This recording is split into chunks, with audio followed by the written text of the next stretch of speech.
Hello folks, in this one we look at some new cars coming to the UK in 2022, and we're looking at the more affordable end. I don't particularly like the word affordable as it's very subjective, but this is the more affordable end of the market. We're kicking things off here with this Dacia Jogger, and it's a bit of everything really. It's a similar size to an estate car. It's got all the practicality of a 7-seat MPV, but it's got also the ground clearance of a small SUV, so it really offers a bit of everything. This car's 4.5 metres long. You'll see it comes with the 16-inch alloys in this picture here, and the keen-eyed of you will spot that the rear window sits higher than the front. That's all part of an effort to increase the space in the back just by raising that roof line up as the car goes further back. It's got some very trick roof rails as well, which you see a little video of here, and quite a nice interior for this level of car. Entry-level cars won't give you much in the way of media and navigation functions, but comfort and extreme limited edition cars have an 8-inch touchscreen which will support wireless Apple CarPlay and Android Auto. The key thing here though is the 7-seat layout. The middle seats flip upwards, so you've got super easy access to the rear row, and the 2 seats in the back can be removed. It's worth noting that they don't actually go down into the boot floor. This is a real budget car. You're not going to believe the price when I get to it in a second. The rear seats don't fold into the floor. You have to remove them if you want them out of the way, although they will fold down if you want to add a bit of extra space. With all the seats up, you're looking at about 160 litres of boot space. With that rear row of seats removed, you're looking at over 600 litres of boot space, which means it's very practical. It's thought there'd be a 1 litre 3-cylinder petrol engine at launch of this car with 110 horsepower. There's also talk of a bi-fuel LPG version, and then in 2023 a hybrid car will be coming. That'll be a 1.6 litre petrol engine linked with 2 electric motors producing up to 145 horsepower. Now there's no official word on pricing as yet, but guesstimates on this are that it's going to be available for something between £13,000 and £15,000, which for a car of that size and practicality seems like an absolute bargain. And I'm sure at that price there'll be some absolutely phenomenal lease deals around on it as well. So watch this space and I'll give you more news as I know it. So the next one here is a new Fiat Panda. It's thought that the new Panda will be based on the Centoventi concept, which was launched at the 2019 Geneva Motor Show and won a ton of admirers with its sort of modern retro styling. We're looking at some pictures of that now. Panda should be a solid return to form for Fiat at the budget end of the market, and it should sit below the Fiat 500 in terms of pricing. It's thought that it would initially launch with a 1.2 petrol engine that's been seen in a lot of the PSA cars, and then later on a full EV will be launched that will probably rival sort of the Skoda Citigo IV and the Seat Me in terms of pricing. I'm also showing here some artist impressions from Auto Express and Car Buyer as to what the final version of this new Panda may actually look like. If these artist impressions are anything to go by, this could be a really great option for people that are looking for a small, practical and cheap to run family car.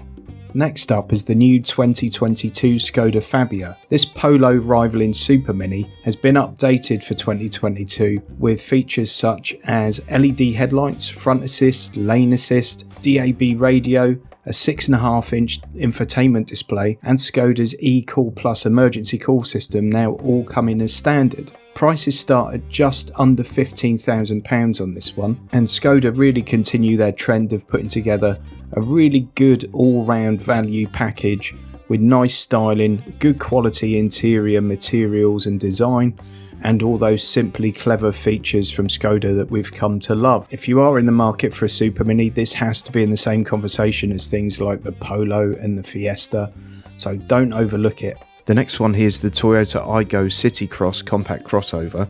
These are going to start from £14,795. Toyota are focusing this car on comfort, multimedia connectivity. It's also going to be fitted with a raft of Toyota Safety Sense functionality. It's going to have a 7-inch touchscreen with Apple CarPlay and Android Auto as standard, and it'll also come with 17-inch alloys as standard. All models and trim levels will come with a 71 horsepower 3-cylinder petrol engine, and that will be available with a a manual or CVT automatic gearbox. This is a very cool looking little car, and I think they will sell a truckload of them. It's thought that MG will be launching a fully electric hatchback next year. I'm showing here an artist rendering from Autocar as to what the car could potentially look like, but details are very sketchy and it's nothing more than rumour at the moment as far as I can find. The car's likely to have a 150-mile range. Whilst the pricing is likely to be under £25,000, there's also suggestion that it could be as low as something under £20,000, which would make it real competition for some budget competitors.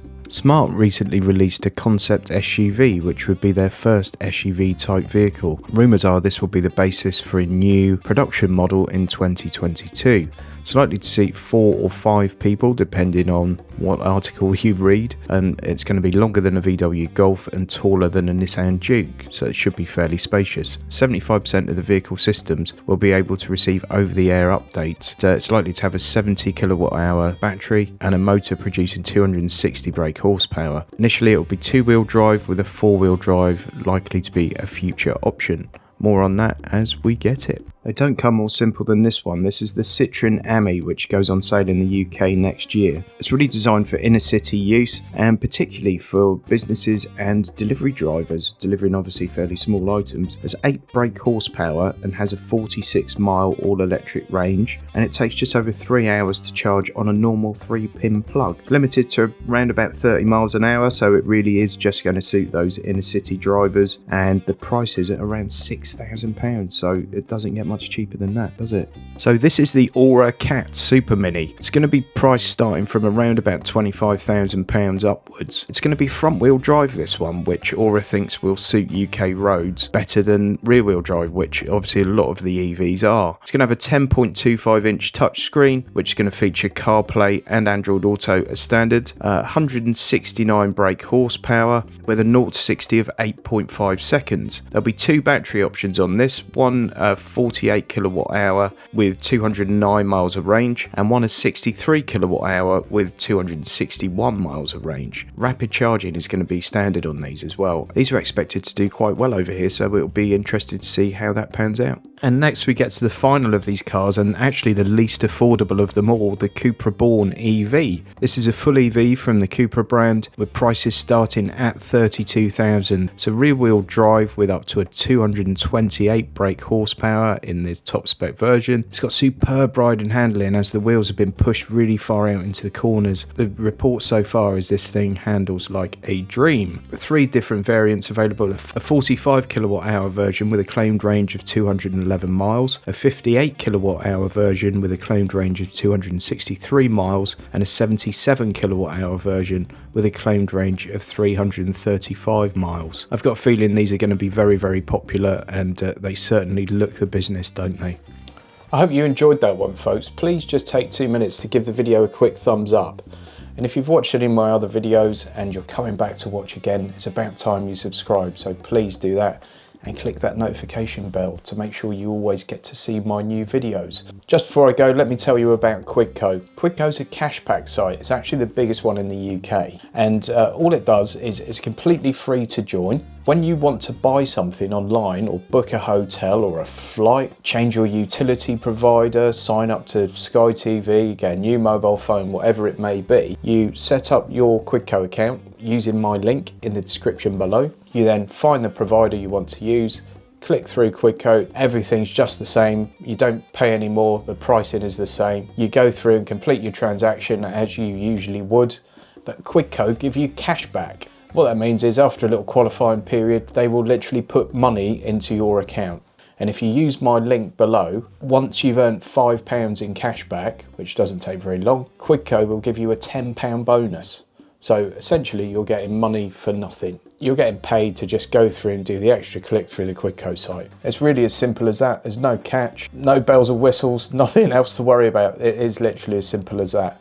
I've had over 2,800 quid from Quidco, and I've recommended a lot of friends go on it over the years. They've earned a lot of money from it themselves, so I strongly recommend this. I've been using it for a few years. It's taken me a few years to get 2,800 quid, but it all mounts up. So I strongly recommend it, and if you use my link, you get a little bonus when you get to a £5's worth of cash back, and I get a little bonus as a thank you for introducing you. I hope you enjoyed the video, guys. Let me know what you think in the comments, and let me know which one of those cars you'd choose. I think there are actually some really interesting cars at that sort of lower end of the market.